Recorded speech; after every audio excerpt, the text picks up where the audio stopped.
بسم اللہ الرحمن الرحیم۔ السلام علیکم ناظرین کرام، سرزمین خیبر مدینہ منورہ کے شمال کی جانب قریباً 160 کلومیٹر کے فاصلے پر واقع ہے۔ مدینہ منورہ کو دفاعی اعتبار سے اپنے شمال اور جنوب سے دو بڑے دشمنوں سے خطرہ تھا۔ شمال میں خیبر کے یہودی اور جنوب میں مکہ کے اہل قریش تھے۔ اس اعتبار سے اگر مسلمان مدینہ چھوڑ کر اہل مکہ کی سرکوبی کے لیے تشریف لے جاتے تو اس بات کا شدید خدشہ تھا کہ یہودی مدینے پر حملہ آور ہوں گے۔ اگر اہل خیبر کی سرکوبی کے لیے جاتے تو پیچھے سے اہل مکہ حملہ آور ہو سکتے ہیں، جبکہ شہر مدینہ خالی چھوڑ کر دونوں دشمنوں پر بیک وقت نمٹنا ممکن نہیں تھا۔ لہٰذا مدینے سے باہر جا کر جنگ کرنے کی صورت میں دوسرے فریق کے ممکنہ حملے سے بچنے کے لیے ضروری تھا کہ پہلے مدینہ طیبہ کا دفاع یقینی بنایا جائے۔ اس کا ایک ہی حل تھا کہ کسی بھی قیمت پر دو بڑے دشمنوں کا اتحاد توڑا جائے اور کسی ایک سے صلح کی جائے۔ خیبر کے یہودیوں کی بنسبت اہل مکہ سے صلح آسان تھی، کیونکہ وہ سب آپ صلی اللہ علیہ وآلہ وسلم کے عزیز و اقارب تھے۔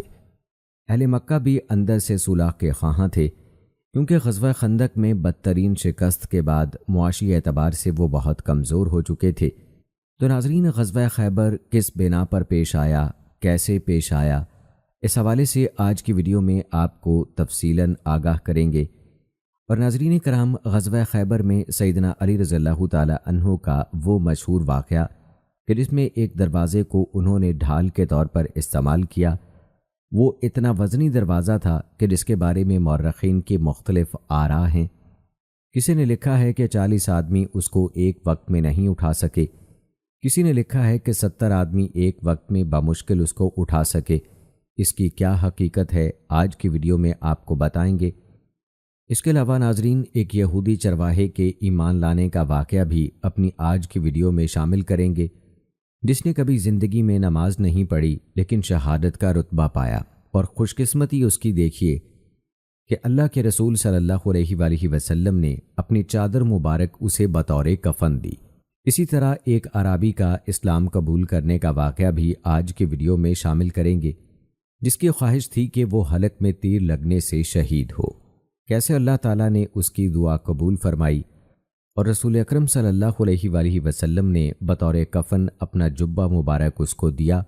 اور اسی طرح ناظرین کرام، نبی اکرم صلی اللہ علیہ وآلہ وسلم کو زہر دینے کا واقعہ بھی آج کی ویڈیو میں آپ کو بتائیں گے، اور ویڈیو کے آخر میں شامل کریں گے نبی اکرم صلی اللہ علیہ وآلہ وسلم نے مشرکین کو جزیرۃ العرب سے نکال دینے کا حکم کیوں دیا اور کس امیر المومنین نے اس پر عمل کروایا۔ یہ سب کچھ آج کی ویڈیو کا حصہ ہیں، سو ہماری آج کی اس انتہائی اہم ویڈیو کو بغیر سکپ کیے آخر تک لازمی دیکھیے گا۔ ناظرین، بنو نذیر کی جلا وطنی کے بعد ان کے سرداروں کے خیبر پہنچنے سے پہلے خیبر کے یہودیوں نے مسلمانوں کے خلاف اعلانیہ دشمنی کا اظہار نہیں کیا تھا۔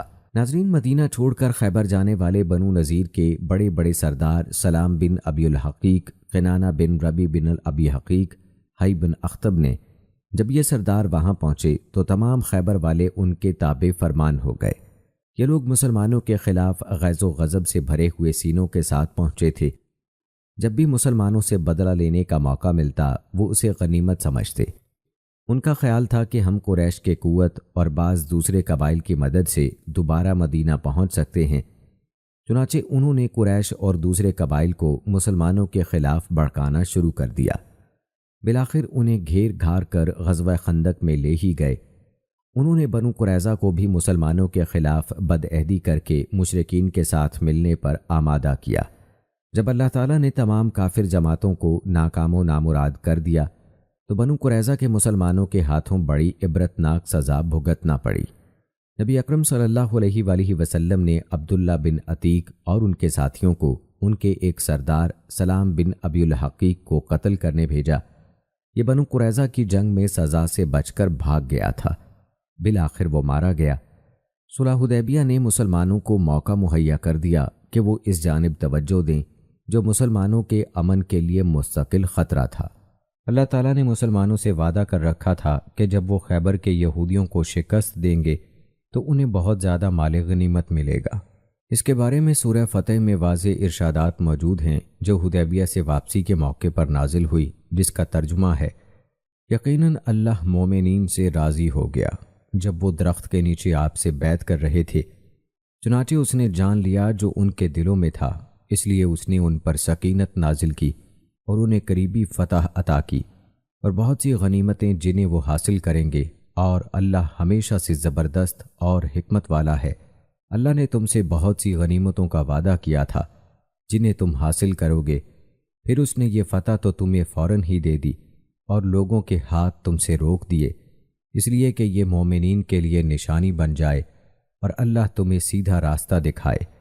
اور دوسری فتح جس پر تم قادر نہیں ہوئے، اللہ نے اس کا احاطہ کر رکھا ہے اور اللہ ہمیشہ سے ہر شے پر قادر ہے۔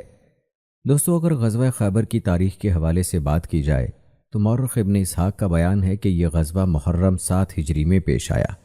واقعی کے مطابق غزوہ حدیبیہ سے واپسی کے بعد صفر یا ربیع الاول 7 ہجری میں وقوع پذیر ہوا۔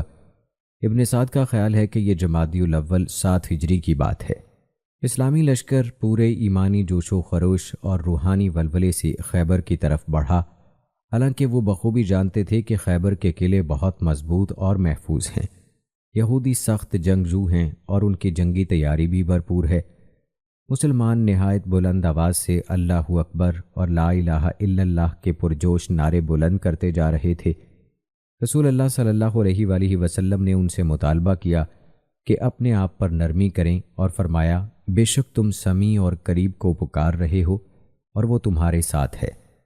مسلمانوں نے وہ راستہ اختیار کیا جو خیبر اور غطفان کے درمیان سے گزرتا ہے، تاکہ غطفان خیبر والوں کی مدد کو نہ پہنچ سکیں، کیونکہ وہ بھی مسلمانوں کے دشمن تھے۔ صحابہ کرام فجر طلوع ہونے سے پہلے یہودیوں کے علاقے میں پہنچ گئے۔ انہوں نے فجر کی نماز خیبر کے قریب ادا کی، پھر سورج طلوع ہوتے ہی خیبر پر حملہ کر دیا۔ یہودی بے خبر تھے اور اپنے اپنے کام پر جانے کے لیے گھروں سے نکل رہے تھے۔ وہ مسلمانوں کو اچانک اپنے علاقے میں دیکھ کر سناٹے میں آ گئے اور یہ کہتے ہوئے واپس بھاگے، محمد اور لشکر۔ رسول اللہ صلی اللہ علیہ وآلہ وسلم نے نعرہ تکبیر لگایا اور فرمایا، اللہ اکبر، خیبر تباہ ہو گیا۔ جب ہم کسی قوم کے علاقے پر حملہ آور ہوتے ہیں تو اس کا انجام برا ہوتا ہے۔ یہودی بھاگ کر اپنے قلعوں میں چھپ گئے، مسلمانوں نے ان کا محاصرہ کر لیا۔ بنو غطفان نے ارادہ کیا تھا کہ اپنے ساتھیوں یعنی خیبر کے یہودیوں کی مدد کریں۔ وہ چل پڑے۔ ابھی ایک ہی دن کا سفر طے کیا تھا کہ اچانک انہوں نے اپنے اہل و مال میں شور و غوغا سنا۔ وہ سمجھے کہ مسلمانوں نے خیبر کو چھوڑ کر ہمارے اہل و عیال پر حملہ کر دیا، چنانچہ وہ واپس بھاگے۔ اس طرح وہ خیبر کے یہودیوں کی مدد نہ کر سکے۔ ادھر مسلمان قلعے پر قلعہ فتح کرتے چلے گئے۔ سب سے پہلے فتح ہونے والے قلعے النتا کے علاقے میں نام اور صاب تھے، پھر الشق کے علاقے میں ابو نظار تھے۔ دونوں علاقے خیبر کے شمال مشرق میں واقع تھے۔ پھر القتیبہ کے علاقے میں انتہائی مضبوط قلعہ کموس فتح ہوا۔ یہ ابن ابی الحقیق کا قلعہ تھا۔ بعد ازاں مسلمانوں نے وطی اور سلالم کے قلعے فتح کر لیے۔ ان میں سے بعض قلعوں کو فتح کرنے میں زبردست مشکلات اور شدید مزاحمت کا سامنا کرنا پڑا۔ نام کا قلعہ فتح کرتے وقت محمود بن مسلمہ انصاری رضی اللہ تعالی عنہ شہید ہوئے۔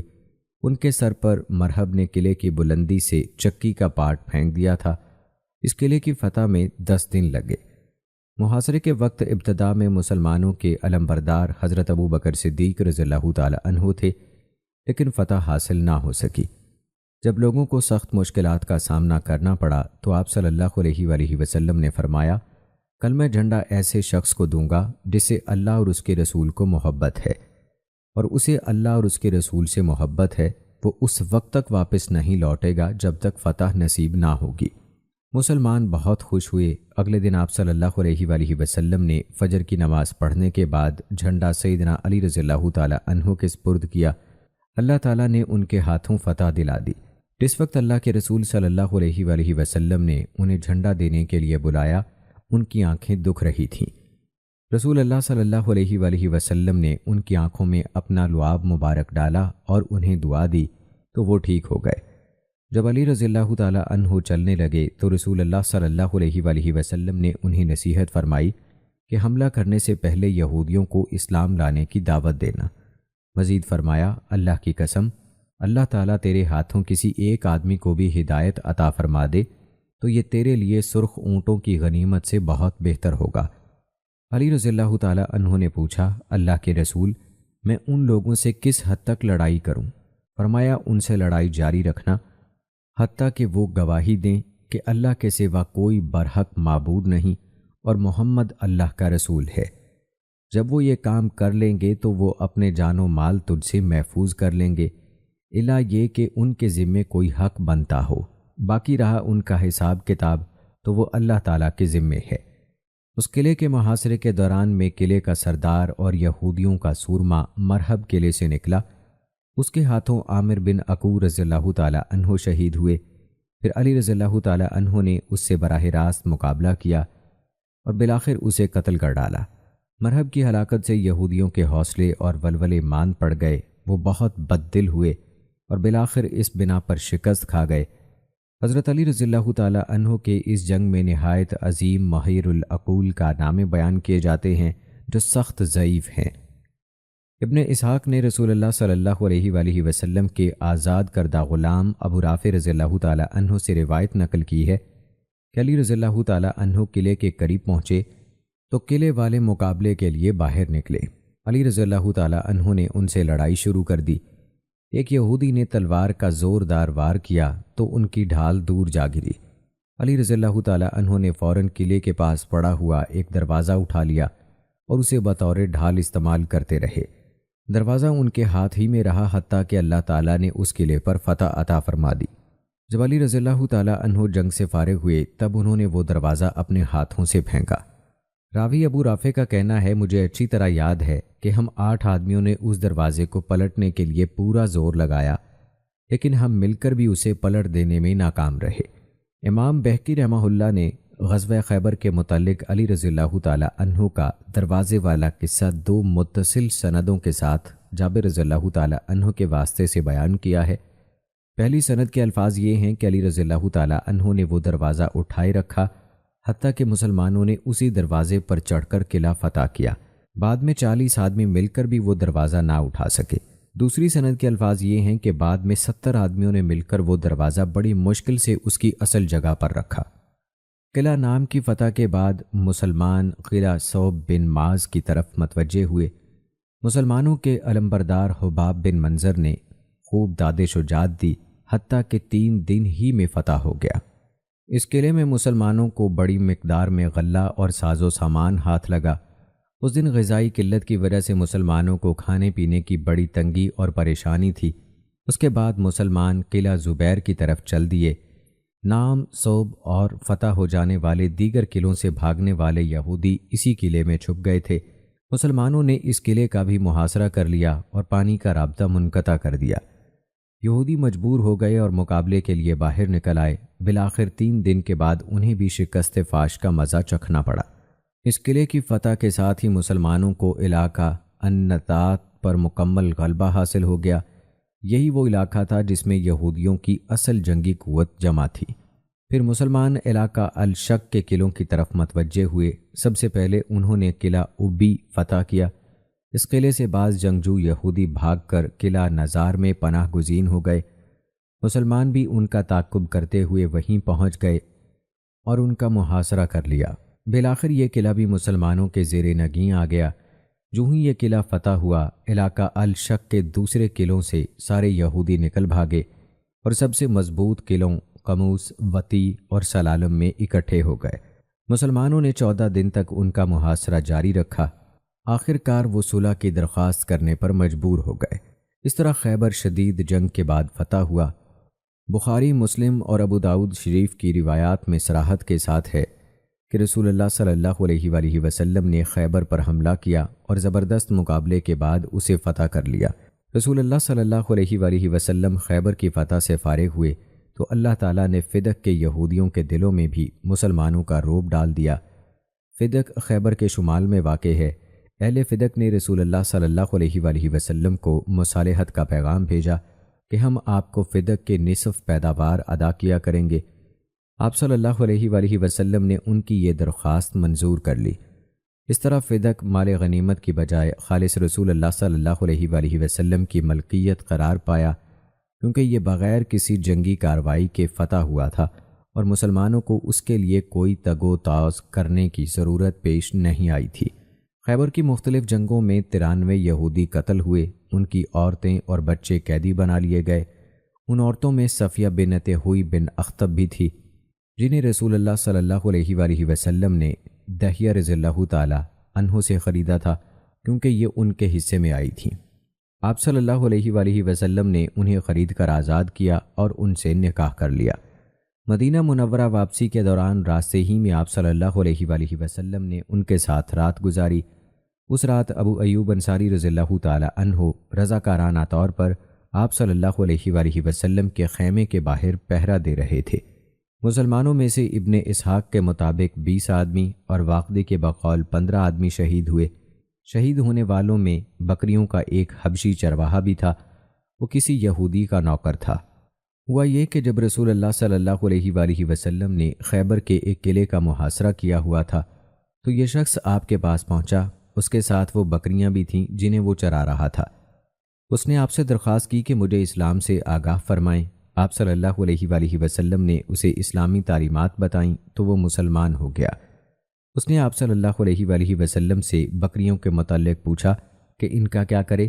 آپ نے فرمایا انہیں بھگا دو، یہ خود بخود اپنے مالکوں کے پاس پہنچ جائیں گی۔ چرواہے نے کنکریوں کی ایک مٹھی اٹھائی، بکریوں کے چہروں کی طرف پھینکی، وہ بھاگ کھڑی ہوئیں اور اپنے مالکوں کے پاس پہنچ گئیں۔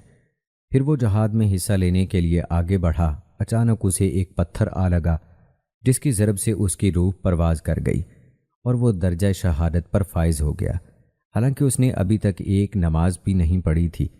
اس کی لاش رسول اللہ صلی اللہ علیہ وآلہ وسلم کی خدمت میں لائی گئی۔ آپ صلی اللہ علیہ وآلہ وسلم نے اس پر اپنی چادر مبارک ڈال دی اور ایک نظر اسے دیکھا، لیکن فوراً ہی اپنا چہرہ مبارک پھیر لیا۔ وجہ پوچھی گئی کہ آپ صلی اللہ علیہ وآلہ وسلم نے اپنا چہرہ کیوں پھیر لیا؟ آپ صلی اللہ علیہ وآلہ وسلم نے فرمایا، اس وقت جنتی حوروں میں سے اس کی 2 بیویاں اس کے ساتھ ہیں۔ ایک اور عرابی بھی شہید ہوا، اس کا واقعہ مجاہدین کے لیے یکتا نمونہ بن گیا۔ اس کا پورا واقعہ یوں ہے کہ وہ نبی کریم صلی اللہ علیہ وآلہ وسلم کی خدمت میں آ کر مسلمان ہو گیا۔ اس نے درخواست کی کہ اسے ہجرت کی اجازت دی جائے۔ غزوہ خیبر ہوا یا بقول بعض مورخین غزوہ حنین ہوا۔ رسول اللہ صلی اللہ علیہ وآلہ وسلم کو غنیمت حاصل ہوئی۔ آپ صلی اللہ علیہ وآلہ وسلم نے اس عرابی کا حصہ الگ نکال کر رکھ دیا، کیونکہ تقسیم کے وقت وہ غائب تھا۔ دراصل وہ مسلمانوں کی سواری کے جانور چرا رہا تھا۔ جب وہ آیا تو لوگوں نے اس کا حصہ اس کے سپرد کر دیا۔ وہ حصہ لے کر نبی اکرم صلی اللہ علیہ وآلہ وسلم کی خدمت میں حاضر ہوا اور کہنے لگا، اے محمد، یہ کیا ہے؟ آپ صلی اللہ علیہ وآلہ وسلم نے فرمایا، یہ تمہارا حصہ ہے۔ وہ کہنے لگا، میں نے اس کے لیے تو آپ کی پیروی نہیں کی، میں تو اس لیے مسلمان ہوا تھا کہ مجھے یہاں تیر لگے۔ یہ کہتے ہوئے اس نے اپنے حلق کی طرف اشارہ کیا اور میں جنت میں داخل ہو جاؤں۔ آپ صلی اللہ علیہ وآلہ وسلم نے فرمایا، اگر تم سچ کہہ رہے ہو تو اللہ تعالیٰ تمہیں سچا ثابت کرے گا۔ تھوڑی ہی دیر گزری تھی کہ اسے اٹھا کر آپ صلی اللہ علیہ وآلہ وسلم کی خدمت میں لایا گیا۔ واقعی اسے اسی جگہ تیر لگا تھا جہاں اس نے اشارہ کیا تھا۔ رسول اللہ صلی اللہ علیہ وآلہ وسلم نے فرمایا، یہ سچ کہتا تھا تو اللہ نے بھی اسے سچا کر دکھایا۔ پھر اللہ کے رسول صلی اللہ علیہ وآلہ وسلم نے اسے اپنے جبہ مبارک میں کفن دیا اور دفن کر دیا۔ اس جنگ سے فراغت حاصل ہوئی تو یہودیوں نے رسول اللہ صلی اللہ علیہ وآلہ وسلم کو زہر کے ذریعے سے ہلاک کرنے کی کوشش کی۔ سلام بن مشکم کی بیوی اور مرحب کی بھتیجی زینب بنت حارث نے آپ صلی اللہ علیہ وآلہ وسلم کی خدمت میں بھنی ہوئی بکری پیش کی۔ اس میں زہر لگایا گیا تھا۔ بکری کے بازو کے گوشت پر زیادہ زہر لگایا گیا تھا، کیونکہ اسے معلوم تھا کہ رسول اللہ صلی اللہ علیہ وآلہ وسلم بازو کا گوشت رغبت سے تناول فرماتے ہیں، یعنی نبی کریم صلی اللہ علیہ وآلہ وسلم کو دستی کا گوشت بہت پسند تھا۔ جب آپ صلی اللہ علیہ وآلہ وسلم نے بازو کا گوشت منہ میں رکھا تو گوشت بول اٹھا کہ میں زہر آلود ہوں۔ آپ نے اسے فوراً اگل دیا۔ عورت کو بلا کر پوچھا گیا، اس نے اعتراف جرم کر لیا۔ آپ نے اسے کوئی سزا نہ دی۔ لیکن جب بشر بن برا بن معرور رضی اللہ تعالی عنہ زہر کے اثر سے شہید ہو گئے تو آپ صلی اللہ علیہ وآلہ وسلم نے اس عورت کو قتل کرا دیا۔ ویسے علماء کا اس میں اختلاف بھی ہے، کچھ کے نزدیک اسے قتل نہیں کرایا گیا۔ دوستو، اگر نظر ڈالی جائے صلح کی شرائط پر تو زمینوں اور باغات یعنی جائیداد وغیرہ منقولہ کے سلسلے میں طے پایا کہ وہ اس شرط پر یہودیوں کے حوالے کیے جائیں گے کہ وہ وہاں کام کریں گے اور اس کے عوض انہیں آدھی پیداوار ملے گی۔ زمین اور باغات پر اخراجات وہ اپنی گرہ سے کریں گے۔ ان کی قانونی حیثیت یہ ہوگی کہ ان کا خیبر میں رہنا مسلمانوں کی مرضی پر موقوف ہوگا، جب وہ ضروری سمجھیں انہیں نکال سکتے ہیں۔ بعد میں ایسا ہی ہوا۔ عمر بن خطاب رضی اللہ تعالی عنہ نے انہیں خیبر سے نکال کر تیما اور اریحہ کے علاقوں میں بھیج دیا۔ ان کی دلیل یہ تھی کہ رسول اللہ صلی اللہ علیہ وآلہ وسلم نے اپنے مرض الموت میں وصیت فرمائی تھی، مشرکین کو جزیرہ عرب سے نکال دو۔ یہودیوں نے اپنے کرتوتوں میں خود بھی کوئی کسر باقی نہیں چھوڑی تھی۔ رسول اللہ صلی اللہ علیہ وآلہ وسلم کی زندگی میں ان پر عبداللہ بن سہل رضی اللہ تعالی عنہ کے قتل کا قوی الزام لگا، مگر وہ صاف مکر گئے۔ اس لیے آپ صلی اللہ علیہ وآلہ وسلم نے انہیں کوئی سزا نہ دی بلکہ دیت بیت المال سے ادا کر دی۔ دوسری دفعہ انہوں نے عبداللہ بن عمر رضی اللہ تعالی عنہ پر زیارتی کرتے ہوئے ان کے ہاتھ پاؤں توڑ دیے۔ یہ بھی طے پایا کہ رسول اللہ صلی اللہ علیہ وآلہ وسلم کی طرف سے ایک نمائندہ خیبر آیا کرے گا اور فصل کا اندازہ لگا کر مسلمانوں کا حصہ وصول کیا کرے گا۔ منقولہ جائیداد کے بارے میں طے پایا کہ سونا، چاندی، اسلحہ اور زرہیں رسول اللہ صلی اللہ علیہ وآلہ وسلم کی ملکیت ہوں گی۔ باقی سامان جو سواریوں پر لادا جا سکے ان کا ہوگا، بشرط یہ کہ وہ کوئی چیز چھپائیں نہ غائب کریں۔ اگر ایسا ہوا تو انہیں امان ملے گی، نہ کوئی معاہدہ باقی رہے گا۔ اس کے باوجود انہوں نے ہوئی بن اخطب کے سونے چاندی سے بھری ہوئی مشک غائب کر لی۔ ہوئی غزوہ خیبر سے پہلے قتل ہو گیا تھا۔ یہ مشک وہ مدینہ منورہ سے جلا وطن ہوتے وقت ساتھ لایا تھا۔ رسول اللہ صلی اللہ علیہ وآلہ وسلم نے ہوئی کے چچا سایہ سے اس مشک کے بارے میں پوچھا تو وہ کہنے لگا، وہ تو جنگوں اور دیگر اخراجات میں ختم ہو گئی۔ آپ نے فرمایا، ابھی زیادہ عرصہ نہیں گزرا اور وہ مال تو بہت زیادہ تھا۔ وہ نہ مانا۔ آپ نے اسے زبیر رضی اللہ تعالی عنہ کے سپرد کر دیا کہ اسے حقیقت اگلواؤ۔ زبیر نے اسے اذیت دی تو مان گیا کہ میں نے ہوئی کو یہاں ایک ویرانے میں گھومتے پھرتے دیکھا ہے۔ ویرانہ کھودا گیا تو وہ مشک مل گئی۔ اس جرم میں ابو الحقیق کے 2 بیٹے قتل کیے گئے اور آپ صلی اللہ علیہ وآلہ وسلم نے یہودیوں کی عورتوں اور بچوں کو غلام بنا لیا۔ پھر محمد بن مسلمہ رضی اللہ تعالی عنہ نے کنانہ کے اس چچا زاد بھائی کو جس نے ویرانے والے مال کا پتہ بتایا تھا، اپنے بھائی محمود بن مسلمہ رضی اللہ تعالی عنہ کے قصاص میں قتل کر دیا۔ خیبر سے ملنے والی کھانے پینے کی چیزیں تقسیم نہیں کی گئیں، نہ ان سے خمس لیا گیا، بلکہ ہر شخص اپنی ضرورت کے مطابق لے لیتا تھا۔ خیبر کی غنیمت صرف ان مسلمانوں میں تقسیم کی گئی جو حدیبیہ میں حاضر تھے، جیسا کہ قرآن مجید میں آیا ہے، جس کا ترجمہ ہے، جب تم غنیمت حاصل کرنے کے لیے خیبر جانے لگو گے تو عمرہ حدیبیہ سے پیچھے رہنے والے لوگ کہیں گے، ہمیں بھی اپنے ساتھ جانے دو۔ یہ لوگ چاہتے ہیں کہ اللہ کا کلام وعدہ بدل دیں، تو اے نبی کریم کہہ دو کہ تم ہرگز ہمارے ساتھ نہیں جاؤ گے، اللہ نے پہلے ہی سے یہ فرمایا ہے۔ پھر وہ کہیں گے تم ہم سے حسد کرتے ہو، ایسا نہیں، بلکہ یہ لوگ کام کی بات بہت کم سمجھتے ہیں۔ بیت رضوان میں شامل ہونے والوں میں سے کوئی شخص بھی فتح خیبر سے غائب نہیں تھا، البتہ جابر بن عبداللہ رضی اللہ تعالی عنہ شریک نہ ہو سکے۔ اس کے باوجود انہیں دوسرے مجاہدین کی طرح جو غزوہ حدیبیہ میں حاضر تھے پورا حصہ دیا گیا۔ حبشہ کی طرف ہجرت کر جانے والے مسلمانوں میں سے کچھ لوگ کشتی کے ذریعے واپس آ گئے اور وہ آپ صلی اللہ علیہ وآلہ وسلم سے فتح کے بعد خیبر میں جا ملے۔ آپ صلی اللہ علیہ وآلہ وسلم نے انہیں بھی مال غنیمت سے کچھ حصہ دیا۔ یہ 53 آدمی تھے جو جعفر بن ابی طالب رضی اللہ تعالی عنہ کی قیادت میں آئے تھے۔ روایات میں ہے کہ ان کے سوا آپ نے کسی ایسے شخص کو مال غنیمت سے حصہ نہیں دیا جو فتح خیبر میں شریک نہ ہوا ہو۔ رسول اللہ صلی اللہ علیہ وآلہ وسلم ان کے آنے سے بہت خوش ہوئے تھے۔ آپ نے جعفر رضی اللہ تعالی عنہ کے ماتھے پر بوسہ دیا اور انہیں اپنے جسد اطہر سے چمٹا لیا اور فرمایا، میں نہیں جانتا مجھے کس چیز کی زیادہ خوشی ہے، فتح خیبر کی یا جعفر کے آنے کی؟ ممکن ہے انہیں خصوصی طور پر حصہ دینے کی وجہ یہ ہو کہ یہ لوگ عذر کی بنا پر بیعت رضوان میں شریک نہ ہو سکے تھے۔ یہ بھی ممکن ہے کہ آپ صلی اللہ علیہ وآلہ وسلم نے غنیمت کے حقدار لوگوں سے انہیں حصہ دینے کی رضامندی حاصل کر لی ہو۔ یہ بھی ممکن ہے کہ آپ نے اس بات کا لحاظ رکھا کہ وہ انتہائی مخلص مسلمان تھے اور انہوں نے اپنے گھر بار سے دور رہ کر بہت مشقت برداشت کی تھی، اس لیے ان کو 2 ہجرتوں والے کا لقب دیا گیا۔ رسول اللہ صلی اللہ علیہ وآلہ وسلم نے غنیمتیں وصول کرنے والے صحابہ کرام رضوان اللہ اجمعین کی رضامندی سے حضرت ابو ہریرہ رضی اللہ تعالی عنہ اور ان کے کچھ دوسی ساتھیوں کو بھی عطیہ کیا۔ یہ بھی فتح کے بعد خیبر آ کر آپ صلی اللہ علیہ وآلہ وسلم سے ملے تھے۔ کچھ مسلمان عورتیں بھی رسول اللہ صلی اللہ علیہ وآلہ وسلم کے ساتھ خیبر میں حاضر ہوئی تھیں۔ آپ نے انہیں حصہ تو نہیں دیا، البتہ مال فے سے ان کے ساتھ بھی تعاون فرمایا۔ اسی طرح خیبر میں حاضر ہونے والے بعض غلاموں کو بھی کچھ نہ کچھ گھریلو سامان دیا گیا۔ مثلا عمیر مولا ابی اللہم کو آپ صلی اللہ علیہ وآلہ وسلم نے کچھ سامان عطا فرمایا۔ رسول اللہ صلی اللہ علیہ وآلہ وسلم نے بنو عبد الدار کے کچھ لوگوں کے لیے خیبر کے مال سے وصیت بھی فرمائی۔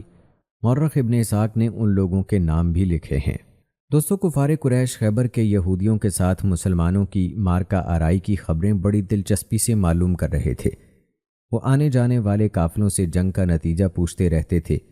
ایک دن انہیں حجاج بن اللات سلمی کی زبانی پتہ چلا کہ مسلمانوں کو زبردست شکست ہوئی ہے اور یہودیوں نے محمد صلی اللہ علیہ وآلہ وسلم کو قید کر لیا ہے، اور یہودی عنقریب آپ صلی اللہ علیہ وآلہ وسلم کو لے کر مکہ آئیں گے اور مکہ والوں کے سامنے آپ صلی اللہ علیہ وآلہ وسلم کو مارے جانے والے قریشیوں کے قصاص میں قتل کریں گے، نعوذ باللہ۔ تو وہ بڑے خوش ہوئے، ان کے پاؤں زمین پر نہیں ٹکتے تھے، لیکن ان کی یہ خوشی نقش برآب ثابت ہوئی۔ چند ہی دنوں بعد انہیں معلوم ہو گیا کہ معاملہ بالکل برعکس ہے، اور حجاج بن اللات نے انہیں محض دھوکہ دینے کے لیے ایسی باتیں کی تھیں۔ دراصل حجاج کا مقصد یہ تھا کہ وہ مکہ مکرمہ سے اپنا سارا مال و اسباب سمیٹ کر مدینہ چلے جائیں، کیونکہ وہ مسلمان ہو چکے تھے۔ یہ حقیقت خاص جان کر انہیں سخت صدمہ ہوا، کیونکہ نتیجہ ان کی توقعات کے 100% خلاف تھا۔ وہ تو مسلمانوں کی شکست کے بارے میں شرطیں لگا رہے تھے۔ خیبر سے فارغ ہونے کے بعد رسول اللہ صلی اللہ علیہ وآلہ وسلم وادی القرا کی طرف روانہ ہو گئے۔ وہاں پہنچ کر آپ صلی اللہ علیہ وآلہ وسلم نے ان کا محاصرہ کر لیا، پھر انہیں اسلام کی دعوت دی۔ آپ نے انہیں بتایا کہ اگر وہ مسلمان ہو جائیں تو ان کا جان و مال محفوظ رہے گا اور ان کا حساب اللہ تعالیٰ کے سپرد ہوگا۔ ان میں سے ایک آدمی مقابلے کے لیے نکلا، زبیر رضی اللہ تعالیٰ عنہ اس کے مقابلے میں آئے اور اس کا کام تمام کر دیا۔ پھر ایک اور آدمی نکلا، اسے علی رضی اللہ تعالیٰ عنہ نے ٹھکانے لگا دیا۔ پھر ایک اور نکلا تو ابو دجانہ رضی اللہ تعالیٰ عنہ نے اسے جہنم رسید کیا۔ ایک ایک کر کے ان کے 11 آدمی مارے گئے۔ پھر عام جنگ شروع ہو گئی اور شام تک مسلسل جاری رہی۔ اگلی صبح انہوں نے ہتھیار پھینک دیے، یوں یہ علاقہ بھی بزور شمشیر فتح کیا گیا۔ آپ صلی اللہ علیہ وآلہ وسلم وہاں 3 دن تک ٹھہرے اور مال غنیمت صحابہ میں تقسیم کیا۔ خیبر کی طرح زمین اور باغات یہودیوں ہی کے پاس رہنے دیے گئے کہ وہ بطور بٹائی وہاں کام کرتے رہیں۔ جب تیما کے یہودیوں کو فدق اور وادی القرا کے یہودیوں کی ہزیمت کا علم ہوا تو انہوں نے بھی جزیہ دینے کی شرط پر رسول اللہ صلی اللہ علیہ وآلہ وسلم سے مصالحت کر لی۔ ان کے مال انہی کے ہاتھوں میں رہنے دیے گئے۔ عمر رضی اللہ تعالیٰ عنہ کا دور خلافت آیا تو انہوں نے خیبر اور فدق کے یہودیوں کو تو نکال دیا، مگر تیما اور وادی القرا کے یہودیوں کو نہیں نکالا، کیونکہ یہ دونوں مقامات شام میں واقع ہیں، جبکہ خیبر اور فدق حجاز میں ہیں، اور رسول اللہ صلی اللہ علیہ وآلہ وسلم کا حکم یہودیوں کو جزیرہ عرب ہی سے نکالنے کا تھا۔ صحیح بخاری کی روایت ہے کہ رسول اللہ صلی اللہ علیہ وآلہ وسلم کے آزاد کردہ غلام مدم کو تیر لگا، جس سے وہ شہید ہو گیا۔ اس وقت وہ رسول اللہ صلی اللہ علیہ وآلہ وسلم کے اونٹ کا پالان اتار رہا تھا۔ ابھی مسلمان وادی القرا میں پہنچے ہی تھے کہ لوگ کہنے لگے، اسے جنت مبارک ہو۔ آپ نے فرمایا، ہرگز نہیں، قسم اس ذات کی جس کے ہاتھ میں میری جان ہے، وہ چادر جو اس نے خیبر کی غنیمت میں سے تقسیم سے پہلے ہی اٹھا لی تھی، آگ بن کر اس پر بھڑک رہی ہے۔ جب لوگوں نے رسول اللہ صلی اللہ علیہ وآلہ وسلم سے ایسے سخت الفاظ سنے تو ایک آدمی 1 یا 2 تسمے اٹھایا آ رہا تھا۔ اس نے کہا میں نے یہ لے لیے تھے۔ رسول اللہ صلی اللہ علیہ وآلہ وسلم نے فرمایا یہ 1 یا 2 تسمے آگ کے ہیں۔ دوستو، اگر بات کی جائے غزوہ خیبر سے حاصل ہونے والے احکام و اسباق کی، تو رسول اللہ صلی اللہ علیہ وآلہ وسلم نے غنیمت میں خیانت سے منع فرمایا ہے اور واضح کیا ہے کہ جو شخص خیانت کرتا ہوا مر گیا وہ آگ میں جائے گا۔ اس بات کی وضاحت اس شخص سے متعلقہ روایت میں ہوتی ہے جس کے بارے میں صحابہ رضوان اللہ اجمعین نے کہا تھا یہ شہید ہے، مگر رسول اللہ صلی اللہ علیہ وآلہ وسلم نے فرمایا ہرگز نہیں، میں نے اسے اس چادر کی وجہ سے جو اس نے مال غنیمت سے چرائی تھی آگ میں دیکھا ہے۔ عقائد کے موضوع سے تعلق رکھنے والے اہل علم نے مدم اور چادر کے بارے میں مزید تفصیل بھی لکھی ہے۔ رسول اللہ صلی اللہ علیہ وآلہ وسلم نے گھریلو گدھوں کا گوشت کھانے سے منع فرمایا۔ رسول اللہ صلی اللہ علیہ وآلہ وسلم نے خچر کا گوشت کھانے کی بھی ممانعت فرمائی ہے۔ آپ صلی اللہ علیہ وآلہ وسلم نے ہر شکاری درندے اور پرندے کا گوشت کھانے سے بھی منع فرمایا ہے۔ آپ نے ان قیدی عورتوں کے ساتھ جماع کرنے سے منع فرمایا جو حاملہ ہوں جب تک کہ وہ بچے کو جنم نہ دیں۔ بکثرت گندگی کھانے والے جانوروں پر سواری، ان کا گوشت کھانا اور دودھ پینا سب حرام ہے۔ تقسیم ہونے سے پہلے غنیمت کے مال سے لوٹ مار حرام ہے۔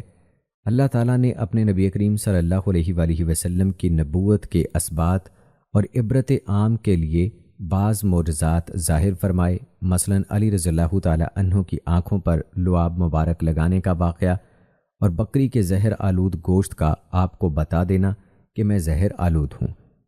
اسی طرح صحیح روایت ہے کہ سلمہ بن عقو رضی اللہ تعالیٰ عنہ کے گھٹنے پر تلوار کی ضرب لگی، آپ نے اس جگہ 3 دفعہ اپنا لعاب مبارک لگایا، اس کے بعد اس جگہ کبھی کوئی تکلیف نہ ہوئی۔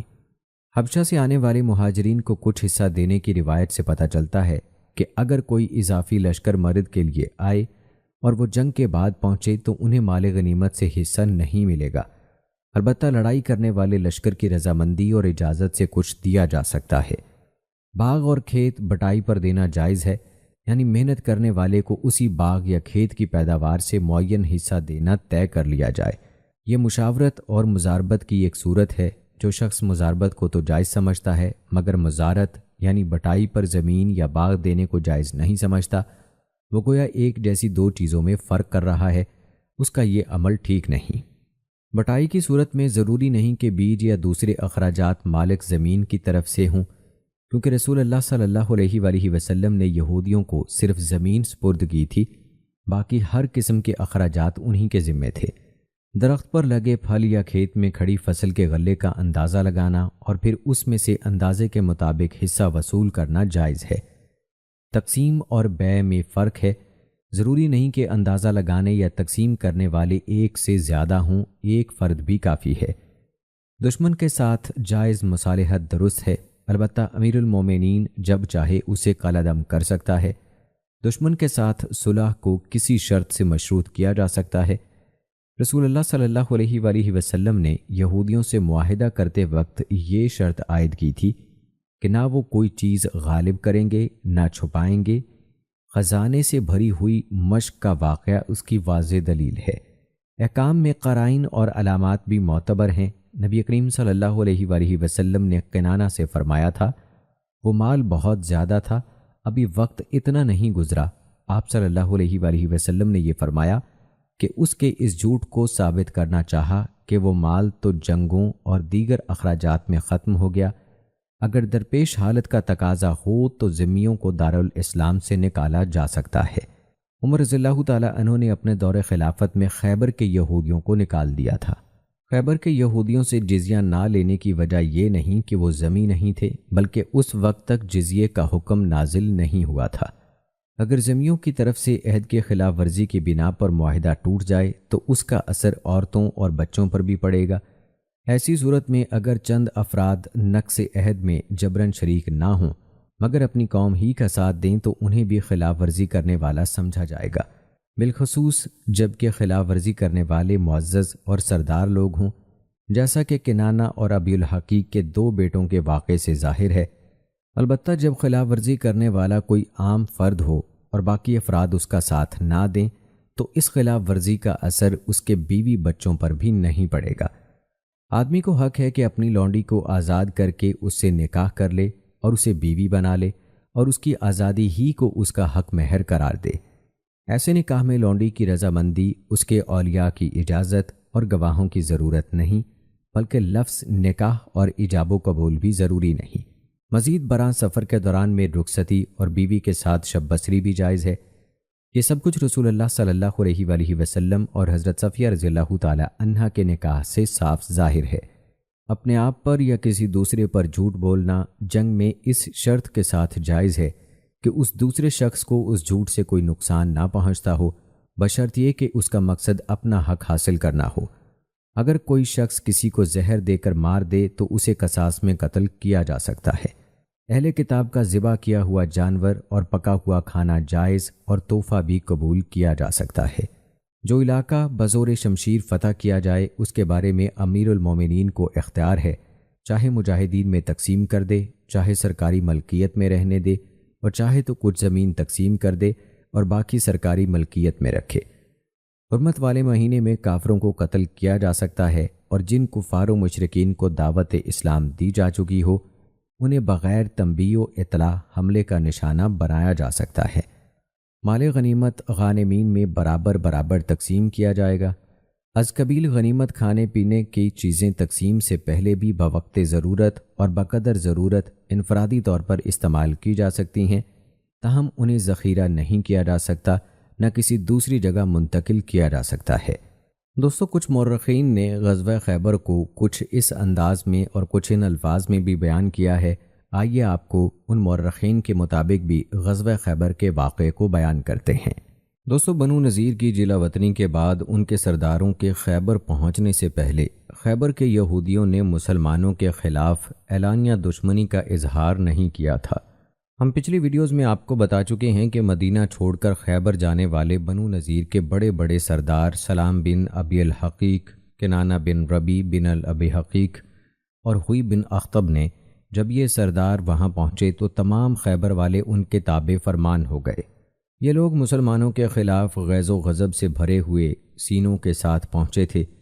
جب بھی مسلمانوں سے بدلہ لینے کا موقع ملتا وہ اسے غنیمت سمجھتے۔ ان کا خیال تھا کہ ہم قریش کی قوت اور بعض دوسرے قبائل کی مدد سے دوبارہ مدینہ پہنچ سکتے ہیں۔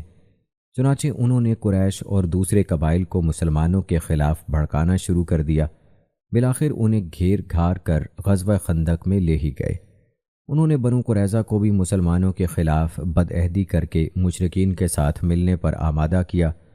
جب اللہ تعالیٰ نے تمام کافر جماعتوں کو ناکام و نامراد کر دیا تو بنو قریظہ کے مسلمانوں کے ہاتھوں بڑی عبرتناک سزا بھگتنا پڑی۔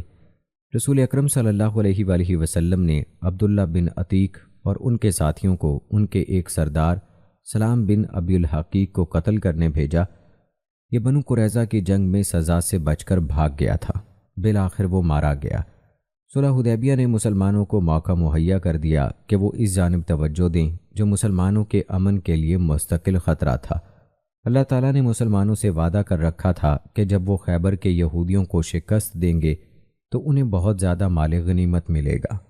اس کے بارے میں سورہ فتح میں واضح ارشادات موجود ہیں جو حدیبیہ سے واپسی کے موقع پر نازل ہوئی، جس کا ترجمہ ہے، یقیناً اللہ مومنین سے راضی ہو گیا جب وہ درخت کے نیچے آپ سے بیعت کر رہے تھے، چنانچہ اس نے جان لیا جو ان کے دلوں میں تھا، اس لیے اس نے ان پر سکینت نازل کی اور انہیں قریبی فتح عطا کی اور بہت سی غنیمتیں جنہیں وہ حاصل کریں گے، اور اللہ ہمیشہ سے زبردست اور حکمت والا ہے۔ اللہ نے تم سے بہت سی غنیمتوں کا وعدہ کیا تھا جنہیں تم حاصل کرو گے، پھر اس نے یہ فتح تو تمہیں فوراً ہی دے دی اور لوگوں کے ہاتھ تم سے روک دیے، اس لیے کہ یہ مومنین کے لیے نشانی بن جائے اور اللہ تمہیں سیدھا راستہ دکھائے۔ اور دوسری فتح جس پر تم قادر نہیں ہوئے، اللہ نے اس کا احاطہ کر رکھا ہے، اور اللہ ہمیشہ سے ہر شے پر قادر ہے۔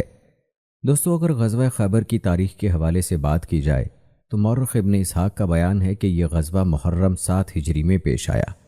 واقعی کے مطابق غزوہ حدیبیہ سے واپسی کے بعد صفر یا ربیع الاول 7 ہجری میں وقوع پذیر ہوا۔ ابن سعد کا خیال ہے کہ یہ جمادی الاول 7 ہجری کی بات ہے۔ اسلامی لشکر پورے ایمانی جوش و خروش اور روحانی ولولے سے خیبر کی طرف بڑھا، حالانکہ وہ بخوبی جانتے تھے کہ خیبر کے قلعے بہت مضبوط اور محفوظ ہیں۔ یہودی سخت جنگجو ہیں اور ان کی جنگی تیاری بھی بھرپور ہے۔ مسلمان نہایت بلند آواز سے اللہ اکبر اور لا الہ الا اللہ کے پرجوش نعرے بلند کرتے جا رہے تھے۔ رسول اللہ صلی اللہ علیہ وآلہ وسلم نے ان سے مطالبہ کیا کہ اپنے آپ پر نرمی کریں اور فرمایا، بے شک تم سمیع اور قریب کو پکار رہے ہو اور وہ تمہارے ساتھ ہے۔ مسلمانوں نے وہ راستہ اختیار کیا جو خیبر اور غطفان کے درمیان سے گزرتا ہے، تاکہ غطفان خیبر والوں کی مدد کو نہ پہنچ سکیں، کیونکہ وہ بھی مسلمانوں کے دشمن تھے۔ صحابہ کرام فجر طلوع ہونے سے پہلے یہودیوں کے علاقے میں پہنچ گئے۔ انہوں نے فجر کی نماز خیبر کے قریب ادا کی، پھر سورج طلوع ہوتے ہی خیبر پر حملہ کر دیا۔ یہودی بے خبر تھے اور اپنے اپنے کام پر جانے کے لیے گھروں سے نکل رہے تھے۔ وہ مسلمانوں کو اچانک اپنے علاقے میں دیکھ کر سناٹے میں آ گئے اور یہ کہتے ہوئے واپس بھاگے، محمد اور لشکر۔ رسول اللہ صلی اللہ علیہ وآلہ وسلم نے نعرہ تکبیر لگایا اور فرمایا، اللہ اکبر، خیبر تباہ ہو گیا۔ جب ہم کسی قوم کے علاقے پر حملہ آور ہوتے ہیں تو اس کا انجام برا ہوتا ہے۔ یہودی بھاگ کر اپنے قلعوں میں چھپ گئے۔ مسلمانوں نے ان کا محاصرہ کر لیا۔ بنو غطفان نے ارادہ کیا تھا کہ اپنے ساتھیوں یعنی خیبر کے یہودیوں کی مدد کریں۔ وہ چل پڑے۔ ابھی ایک ہی دن کا سفر طے کیا تھا کہ اچانک انہوں نے اپنے اہل و مال میں شور و غوغا سنا۔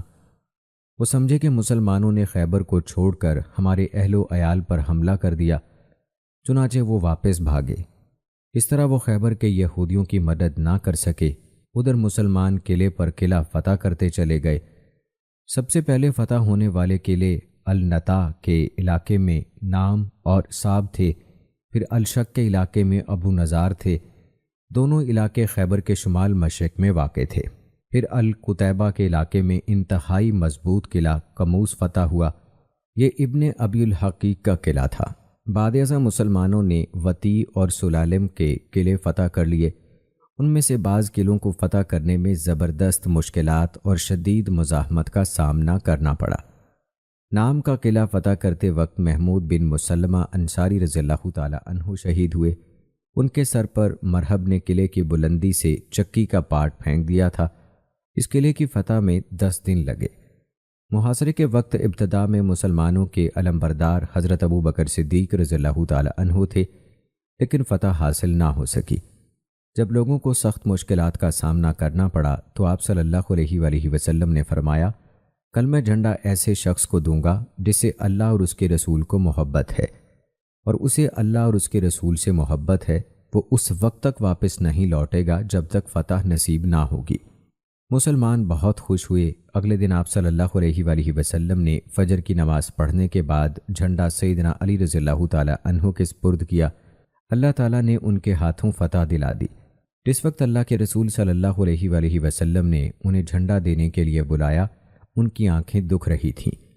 رسول اللہ صلی اللہ علیہ وآلہ وسلم نے ان کی آنکھوں میں اپنا لعاب مبارک ڈالا اور انہیں دعا دی تو وہ ٹھیک ہو گئے۔ جب علی رضی اللہ تعالی عنہ چلنے لگے تو رسول اللہ صلی اللہ علیہ وآلہ وسلم نے انہیں نصیحت فرمائی کہ حملہ کرنے سے پہلے یہودیوں کو اسلام لانے کی دعوت دینا۔